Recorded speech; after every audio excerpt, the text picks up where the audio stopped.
Hello అందరికీ welcome to మమ్మల్ని రాజా YouTube channel. మీ అందరు ఎలా ఉన్నారు ఫ్రెండ్స్? కమెంట్ చేయండి. ఈరోజు వ్లాగ్ వచ్చేసి మేమైతే రాజరాజేశ్వరి టెంపుల్కి వెళ్తున్నాం అనమాట. సో మీకు ఫస్ట్ దీనికంటే బిఫోర్ వీడియో కూడా రాజరాజేశ్వరి టెంపుల్ది, అది పార్ట్ 1, ఇది వచ్చేసి పార్ట్ 2. అంటే అది ఫస్ట్ డే అయింది, ఇది వచ్చేసి డే 2 అనమాట.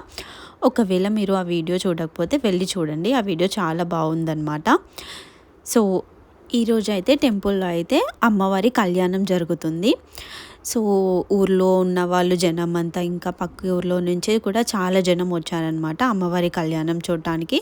మీకు లైవ్లో పెడదాం అనుకున్నా కానీ కళ్యాణం మొత్తం వీడియో ఇక్కడ సరిగ్గా నెట్ రాకపోవడం వల్ల నేను పెట్టలేకపోయాను. నెక్స్ట్ టైం ఏదైనా ఛాన్స్ ఉంటే నేనైతే మీకు లైవ్లో కళ్యాణం జరిగే వీడియో మొత్తం పెడతానమాట. సో కళ్యాణం చూస్తుంటే నాకైతే చాలా బాగా అనిపించింది. అంటే మనం ఏదైనా స్పిరిచువల్ ప్లేసెస్కి వెళ్తే మనకు కొంచెం పీస్ఫుల్గా ఉంటుంది కదా. ఒకవేళ మీరు కూడా ఎక్కడైనా ట్రిప్స్కి వెళ్ళాలనుకుంటే ఇలా టెంపుల్స్కి ఇలా విజిట్ చేయండి, మీకు చాలా పీస్ఫుల్గా అనిపిస్తుంది అనమాట. సో మీకు ఇంకా ఏమైనా కోరికలు ఉంటే అయితే ఇక్కడ దేవుని దగ్గర మొక్కుకోండి. నేను ఇక్కడ ఆడియో మొత్తం పెడదాం అనుకున్నా కానీ మళ్ళీ సాంగ్స్ పెడితే మనకి కాపీరైట్ పడుతుంది కదా. సో అందుకే ఆడియో తీసేసాను అనమాట. సో ఇక్కడైతే కళ్యాణం చేయడానికి చాలామంది జనం వచ్చారు. చూడండి, ఎటు చూసినా మొత్తం జనమే ఉన్నారనమాట. సో ఇప్పుడైతే కొద్దిసేపట్లో కళ్యాణం స్టార్ట్ అయిపోతుంది. సో మనం బేసిక్గా గుడికి ఎందుకు వెళ్తామండి? ఏమైనా కష్టాలు ఉంటే ప్లీజ్ తొలగించు దేవుడా అని గుడికి అయితే వెళ్తాం కదా. అలాగే ఇంట్లో ఏదైనా గొడవలు కానివ్వండి, చిన్న చిన్న తప్పులు కానివ్వండి, అలా అన్నీ తీర్చిదిద్దాలని మనమైతే దేవుణ్ణి అయితే ప్రే చేసుకుందాం. ఇంకా దాంతోపాటు అందరూ బాగుండాలి, అందులో మనం ఉండాలి అని అయితే ఇలా నేనైతే ప్రే చేసుకుంటానన్నమాట. సో నా ఛానల్లో అయితే చాలా లాంగ్ వీడియోస్ ఉన్నాయి, ఇంకా షార్ట్ వీడియోస్ కూడా ఉన్నాయన్నమాట. సో మోస్ట్లీ ఇంకా మనం కొన్ని డేస్లో ఒక 1K వీడియోస్ అయితే రీచ్ అయిపోతాం. సో నా ఛానల్ని చూసి మీరు సబ్స్క్రైబ్ చేస్తున్నారు. ఇంకా రీసెంట్గా నా ఛానల్లో కొన్ని మిలియన్ వ్యూస్ కూడా వచ్చాయి.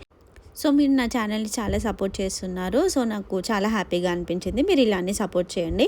ఇంకా మీకు ఎలాంటి వీడియోస్ కావాలో కూడా నాకు కమెంట్ చేయండి. లైక్ కుకింగ్ వీడియోస్ కావచ్చు, లేదంటే హెయిర్ స్టైల్ వీడియోస్, అలా మీకు ఏమైనా పార్లర్ వీడియోస్, మీకు ఏమైనా వీడియోస్ ఇది నాకు కావాలి అని అంటే నాకు కమెంట్ చేయండి. నేనైతే ప్రతి ఒక్క కమెంట్ చదువుతానమాట. సో వీలైనంత వరకు నేను రిప్లై ఇవ్వడానికి ట్రై చేస్తాను. సో మళ్ళీ మీకు మెసేజ్ చేస్తే రెస్పాన్స్ రాలేదని మీరు ఫీల్ అవ్వకండి, లేట్ అయినా రెస్పాన్స్ వస్తుంది. సో ఇది మొత్తం ఎడిటింగ్, వీడియో అప్లోడ్ చేయడం, ఎడిట్ చేయడం కొంచెం కష్టంగా ఉంది. రెస్పాన్స్ ఇవ్వడం కొంచెం లేట్ అయిపోవచ్చు. ఇంకా నాకు కమెంట్స్ వస్తే నేను ప్రతి ఒక్క కమెంట్ చదువుతా కదా, నాకు చాలా హ్యాపీగా అనిపించింది. సో ఇంత సపోర్ట్ చేసే వాళ్ళు కూడా ఉంటారా అని నేను ఎక్స్పెక్ట్ చేయలేదు, ఇంత సపోర్ట్ వస్తుందని. థ్యాంక్ యూ మీ అందరికీ, నా సబ్స్క్రైబర్స్ అందరికీ thank you very much. So ఇక్కడ చూసారు కదా, ఈ వీడియోలో ఇప్పుడు ఒకటి చూసి మీరు గమనించండి. ఇప్పుడు నేను వీడియో కొంచెం రొటేట్ చేస్తా. సో అప్పుడు చూసి అసలు మీకు ఈ వీడియోలో ఏం కనిపిస్తుంది ఎక్కువగానే గమనించండి, చూద్దాం. సో నేను చెప్పేస్తాలేండి. సో ఇక్కడ చూడండి, ప్రతి ఒక్కరి జడలో పూలు ఉంటాయన్నమాట. ఎందుకంటే మనం సౌత్ ఇండియన్స్ కదా, సౌత్ ఇండియన్స్ ఏ ఫెస్టివల్ జరిగినా, పూజ జరిగినా, ఏ అకేషన్ జరిగినా పూలు పెట్టుకోవడం అది మ్యాండేటరీ అనమాట. అంటే ఒక ఆచారం లాగా. మీరు ఇన్స్టాగ్రామ్లో, యూట్యూబ్లో అలా రీల్స్ చూసి ఉండొచ్చు. సో ఇలా ఫన్నీగా సౌత్ ఇండియన్స్ ఇలా పెట్టుకుంటారు ఎందుకు అని అలా రీల్స్ వస్తున్నాయి అనమాట, ఫన్నీగా. సో అది సాటిస్ఫాక్షన్ లెవెల్ అనమాట. సో ఇప్పుడు దేవుని దగ్గర మనం పూజ చేసేటప్పుడు పూలు పెడతాం కదా. సో అలానే దేవుని దగ్గర పెట్టిన తర్వాత సో అలానే మనం కూడా జడలో ఒక పువ్వు పెట్టుకుంటాం అనమాట. సో అది వైబ్ బాగుంటుంది. అండ్ ఇంకా ఒక రీసెర్చ్ ప్రకారం ఏమవుతుందంటే, మనం తలలో పువ్వులు పెట్టుకుంటాం కదా, దానివల్ల మనకు స్ట్రెస్ ఉంటే అది కొంచెం రిలాక్స్ అవుతుందన్నమాట. సో మీరు కూడా ఎప్పుడైనా ట్రై చేసి చూడండి. ఇక్కడ పంతులు గారు మనకి తాళి చూపిస్తున్నారనమాట. అమ్మవారికి కళ్యాణం జరుగుతుంది కదా. సో అందరూ ప్రే చేసుకోండి అనమాట అమ్మవారిని. ఏం కోరికలున్నా ప్రే చేసుకోండి, అది చిన్నది కానివ్వండి, పెద్ద కానివ్వండి. ఇప్పుడు చిన్నపిల్లలు ఉంటారు కదా, ఎగ్జామ్స్లో పాస్ అవ్వాలి దేవుడా అని మొక్కుకుంటారు. ఆబ్వియస్లీ నాకు వచ్చిన క్వశ్చన్సే రాని దేవుడా ఎగ్జామ్లో అని అలా మొక్కుకుంటారు. ఇంకా మీకు ఏమైనా చిన్న చిన్న కోరికలు ఉన్నా మొక్కుకోండి, ఓకేనా. సో ఇక్కడ కళ్యాణం అయిపోయిన తర్వాత మనకి ఇక్కడ పక్కన హోమం జరుగుతుందన్నమాట. సో అందరూ చూడండి, ఇక్కడ అందరు గ్యాదర్ అయ్యారు హోమం కోసం. సో అక్కడ ఏంటంటే ప్రదక్షిణలు చేసుకోవాలన్నమాట. హోమం చుట్టూ 3 ప్రదక్షిణలు చేసుకోవాలన్నమాట. నిన్న వ్లాగ్ చూసినట్లయితే మీకు అర్థమవుతుంది హోమం ఎలా జరుగుతుందో.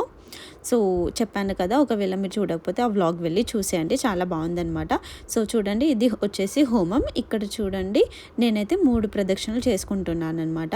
3 ప్రదక్షిణలు చేసుకున్న తర్వాత హోమంలో విభూది ఉంటుంది కదా, అది తీసుకొని అయితే మనం బొట్టు పెట్టుకుంటాం కదా, అలా పెట్టుకోవాలన్నమాట. సో దానివల్ల మనకి పాజిటివ్ వైబ్స్ వస్తాయి, ఇంకా మంచి జరుగుతుంది. సో ఇక్కడ చూసారు కదా, శ్రీ రాజరాజేశ్వరి అమ్మవారిని చాలా బాగా అలంకరించారనమాట. అలా చూస్తూ ఉండాలనిపించింది. అంటే నిన్న వేరేలాగా అలంకరించారు, ఇంకా ఈరోజు వచ్చి వేరేలాగా అలంకరించారు. నాకైతే చాలా బాగా అనిపించింది. చూడండి, ఫ్లవర్స్తో మొత్తం డెకరేట్ చేసేసారు. సో ఇంకా టెంపుల్కి అయితే విలేజ్లో ఉన్న వాళ్ళందరూ వస్తారు కదా, సో మా ఫ్రెండ్స్ కూడా కలిసారనమాట, నా స్కూల్ ఫ్రెండ్స్. సో నేను తనతో మాట్లాడాను. ఇంకా చిన్న పిల్లలు వచ్చి అక్క నీ యూట్యూబ్ ఛానల్ ఏం చెప్పవా అని నా ఛానల్ని అయితే చూసారనమాట. సో నాకు అలా అడగడం చాలా బాగా అనిపించింది. సో ఇక్కడ చూడండి, దేవుని ఎంత బాగా అలంకరించారో కదా. సో మొత్తం కలశాలు పెట్టి అయితే ఇక్కడ దేవుణ్ణి చాలా బాగా అలంకరించారు. చూడండి, మొత్తం చాలా కలర్ఫుల్గా కనిపిస్తుంది కదా. అండ్ ఇంకా పక్కనైతే అమ్మవారికి వడి బియ్యం పోసారనమాట. సో ఇక్కడైతే అందరూ లైన్ కట్టారనమాట, క్యూ లాగా. ఎందుకంటే ఇక్కడ అమ్మవారి దగ్గర వీడియోస్ ఫొటోస్ కోసం అనమాట. సో నాకైతే ఇక్కడ ఫొటోస్ వీడియోస్ తీసుకోవడానికి కొంచెం షైగా ఉండే, ఎందుకంటే నేను మోస్ట్లీ వీడియోస్ ఇంట్లోనే చేసేస్తా కదా. సో ఇక్కడ ఇంత జనం ఉండేసరికి కొంచెం షై ఫీలింగ్ ఉండే, కానీ ఎలాగో అలా మేనేజ్ చేసి మన సబ్స్క్రైబర్స్ కోసం మొత్తం వ్లాగ్ పెట్టాలి కదా అని నేనైతే వీడియో తీసుకున్నాను అనమాట. ప్రతి చిన్నది కూడా కవర్ చేశాను. సో ఇంకా నాకు వీడియో తీయడంలో మా సిస్టర్ హెల్ప్ చేసిందనమాట. సో పూజ మొత్తం అయిపోయినాక ఇక్కడ చూడండి, మనకి పంతులు ఆరతికి వస్తున్నారనమాట. మీరు కూడా ఆరతి తీసుకోండి, దూరం నుంచి అయినా పర్లేదు తీసుకొని, మీకు ఏమేమి ప్రేయర్స్ ఉన్నాయో కూడా మొక్కుకోండి, అన్నీ జరుగుతాయి అన్నమాట. అంటే మీరు పాజిటివ్గా థింక్ చేసే పాజిటివ్నే జరుగుతుంది మొత్తం. సో ఇందాక మనకి హోమం జరిగింది కదా, నేను 3 ప్రదక్షిణలు చేశాను కదా. సో అక్కడ నుంచి తెచ్చిన విభూది అయితే ఇక్కడ పెట్టారు. సో నేనైతే విభూది పెట్టుకున్నాను. సో అది ఎందుకు పెడతామంటే, మనం హోమం 2 days చేసాం కదా, సో ఆ విభూతికి అంత పవర్ ఉంటుందన్నమాట. సో అందుకే ఆ విభూతి అయితే పెట్టేసుకుంటాం. సో చూడండి, నేనైతే ఇప్పుడు గుడి లోపలికి అయితే వెళ్ళిపోయాను. ఇక్కడ మనం దేవుణ్ణి దగ్గర నుంచి చూడవచ్చు కదా ఎలా అలంకరించారో. సో నాకైతే చాలా బాగా అనిపించింది అనమాట. సో నేనైతే అక్కడ కొన్ని ఫొటోస్ ఇంకా వీడియోస్ తీసుకున్నాను దేవుని దగ్గర, ఎందుకంటే మనకు మెమొరీస్ లాగా గుర్తుంటాయి కదా. సో అందుకే అనమాట. సో ఇంకా ఈ వీడియో మీకు ఎలా అనిపించిందో కామెంట్ చేయండి. And please don't forget to like, share and subscribe to మమ్మల్ని రాజు యూట్యూబ్ ఛానల్.